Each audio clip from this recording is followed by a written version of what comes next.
You wanted the Carey Price game, and there it is, Habs fans. Carey Price was sensational in the Montreal Canadiens' big victory over the Toronto Maple Leafs on Saturday night by a score of 2-1. The Canadiens came out with a very lackluster effort in the first two periods where Price stood on his head and kept them in this contest before the Habs left it all out on the ice in that third period, knowing they had a week off going into this game. The Canadiens were the far better team in that final frame when they needed to be. The Leafs had zero pushback, which is exactly what we saw from the Habs in the games prior when they were giving up leads. This is the exact kind of game the Montreal Canadiens needed to get back in the thick of things and get them some confidence back in the win column. You can talk smack about the Philip Danault and Brendan Gallagher combination going into this game, and I would have been on the same side as you in that discussion. But they were the reason that the Habs came back in this third period. They were the entire energy of this team in that third frame, and I think it paid dividends in the final result, combining for both the Canadiens' goals. Brendan Gallagher finally got off the snide and did so in a nice fashion. He was doing the exact things that make Brendan Gallagher the type of player he is,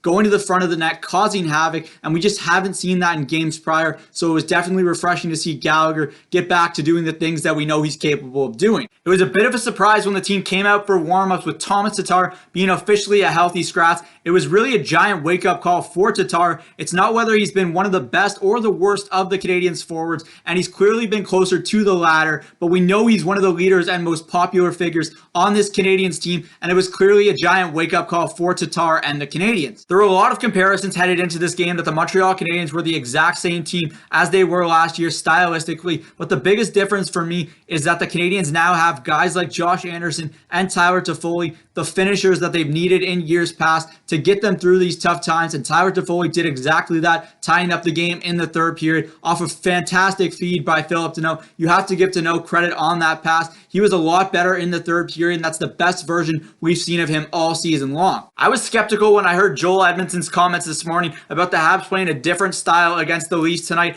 but they came out and executed that to a T. They kept most of the Leafs' chances to the outside, barring a few of those chances you know that the big guns are going to have, regardless of the type of style that you play on any given night. Matthews and Marner are going to get their chances, but for the most part, the Canadiens kept the Leafs' chances to the outside and did a really good job defensively against a very talented Toronto team. I know I started with this in the video, but I want to end on this note as well. Carey Price was fantastic, and he needs to get the appreciation he deserves. If you're going to criticize him when he's struggling, you better be there to praise him when he's at his best, and he was absolutely at his best once again tonight against the Toronto Maple Leafs. When there's a big game, you can absolutely count on Carey Price, Mr. Saturday Night. That's it for me today from Cook's Corner. As always, hit the subscribe button if you haven't already, and comment your thoughts below on the Canadiens' 2-1 victory over the Toronto Maple Leafs. The Habs will be back in action next Saturday night against these same Leafs. They get a much needed week off to practice and prep for this tough Leafs squad.